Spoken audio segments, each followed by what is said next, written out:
Welcome to my channel. ಜೇಬಿನಲ್ಲಿ phone ಇಲ್ಲ, ಜೇಬಿನಲ್ಲಿ ಹೆಚ್ಚು ಹಣ ಇಲ್ಲ, ಮನೆಯಲ್ಲಿ ಎಸಿಗಳಿಲ್ಲ. ಆದರೂ ಆ ತಲೆಮಾರು ನಮ್ಮಿಗಿಂತ 100 ವರ್ಷಗಳು ಹೆಚ್ಚು ಸಂತೋಷವಾಗಿ, ಆರೋಗ್ಯವಾಗಿ ಹೇಗೆ ಬದುಕಿತು? ಅವರ ರಹಸ್ಯ ಏನು? ಈ ತಲೆಮಾರು ಹೋಗಿಬಿಟ್ರೆ ಮತ್ತೆ ನಮಗೆ ಪ್ರೀತಿಯನ್ನು ಹಂಚುವ ಕೈಗಳು, ಕಥೆಗಳು ಹೇಳುವ ಧ್ವನಿಗಳು ಇರಲಾರವು.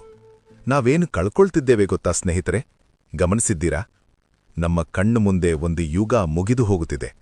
ನಮಗೆ ಜನ್ಮ ನೀಡಿ ಜೀವನವನ್ನು ಕಲಿಸಿದ ಒಂದು ಮಹಾನ್ ತಲೆಮಾರು ಒಂದೊಂದಾಗಿ ನಮಗೆ ಶಾಶ್ವತ ವಿದಾಯ ಹೇಳುತ್ತಾ ಅಂತರ್ಧಾನವಾಗುತ್ತಿದೆ.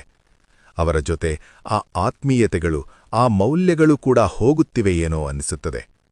ಅಸಲಿಗೆ ಏಕೆ ಅಷ್ಟು ಮಹಾನ ತಲೆಮಾರು? ಒಮ್ಮೆ ಹಿಂದಕ್ಕೆ ತಿರುಗಿ ನೋಡೋಣ. ಅದು ಅನ್ನ ತಿನ್ನುವ ಮೊದಲು ಪಕ್ಕದವರ ಹಸಿವನ್ನು ಗುರುತಿಸಿದ ತಲೆಮಾರು. ಮನೆ ಸಣ್ಣದಾಗಿದ್ರೂ ಮನುಷ್ಯರ ನಡುವಿನ ಪ್ರೀತಿ ಮಾತ್ರ ವಿಶಾಲವಾಗಿತ್ತು. ಅವರು ಎಂದಿಗೂ ನಾನು ಎಂದಿಲ್ಲ, ನಾವು ಎಂದೇ ಬದುಕಿದರು. ಉಮ್ಮಡಿ ಕುಟುಂಬಗಳಲ್ಲಿ ಕಷ್ಟ ಸುಖಗಳನ್ನು ಹಂಚಿಕೊಂಡರು. ಆಸ್ತಿಗಿಂತ ಆತ್ಮೀಯತೆಗಳಿಗೆ, ಅನುರಾಗಗಳಿಗೆ ಹೆಚ್ಚಿನ ಪ್ರಾಮುಖ್ಯತೆ ನೀಡಿದ ತಲೆಮಾರು ಅದು. ಅವರಿಗೆ ದೊಡ್ಡ ದೊಡ್ಡ ಡಿಗ್ರಿಗಳಿರಲಿಕ್ಕಿಲ್ಲ, ಆದರೆ ಜೀವನ ಎಂಬ ಪುಸ್ತಕವನ್ನು ಸಂಪೂರ್ಣವಾಗಿ ಓದಿದ ತಲೆಮಾರು ಅದು. ಗಡಿಯಾರ ಇಲ್ಲದಿದ್ದರೂ ಸೂರ್ಯನನ್ನು ನೋಡಿ ಸಮಯ ಹೇಳುತ್ತಿದ್ದರು. ಕ್ಯಾಲ್ಕುಲೇಟರ್ ಇಲ್ಲದಿದ್ದರೂ ಬಾಯಿಲೆಕ್ಕದಲ್ಲೇ ಜೀವನವನ್ನು ಗೆದ್ದ ಮೇಧಾವಿಗಳು ಅವರು. ಇಂಟರ್ನೆಟ್ ನೋಡದೆ ಅಪಾರ ಜ್ಞಾನವನ್ನು ತುಂಬಿಕೊಂಡರು.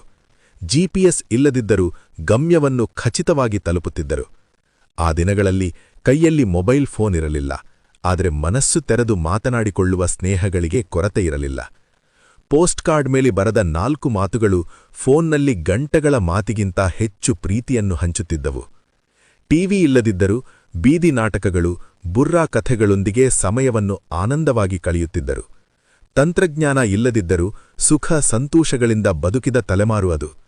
ಎಸಿಗಳು, ಕೂಲರ್ಗಳು ಇಲ್ಲದಿದ್ದರೂ ಹೊರಗಡೆ ಮಂಚ ಹಾಕಿಕೊಂಡು ತಂಪು ಗಾಳಿಯಲ್ಲಿ, ಜಾಬಿಲ್ಲಿ ಅಂದ್ರೆ ಚಂದ್ರ ಬೆಳಕಿನಲ್ಲಿ ಹಾಯಾಗಿ ನಿದ್ರೆ ಮಾಡಿದ ತಲೆಮಾರು ಅದು.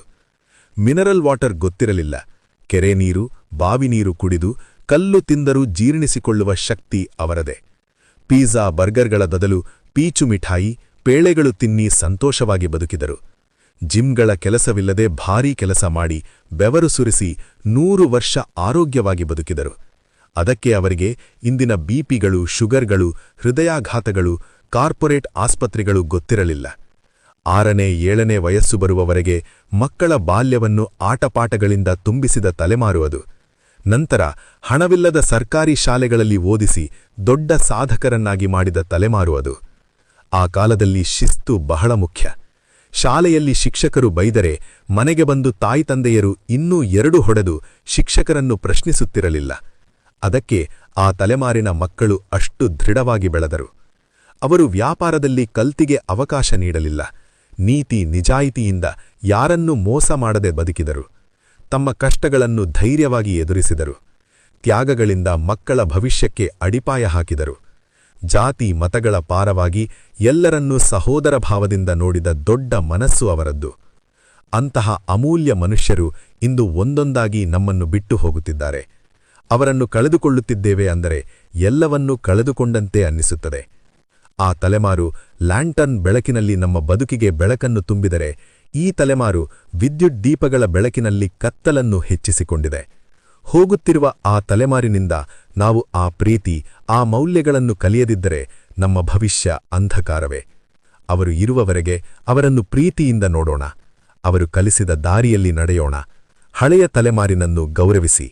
Respect the older generation. ಈ ಕಥೆ ನಿಮ್ಮ ಮನಸ್ಸನ್ನು ತಟ್ಟಿದೆಯಾ? ಹಾಗಿದ್ರೆ ತಪ್ಪದೇ ಒಂದು ಲೈಕ್ ಮಾಡಿ, ನಿಮ್ಮವರ ಜೊತೆ ಹಂಚಿಕೊಳ್ಳಿ. ಇನ್ನಷ್ಟು ಹೃದಯಸ್ಪರ್ಶಿ ಕಥೆಗಳಿಗಾಗಿ ನಮ್ಮ ಚಾನಲ್ ಅನ್ನು ಸಬ್ಸ್ಕ್ರೈಬ್ ಮಾಡುವುದು ಮರೆಯಬೇಡಿ.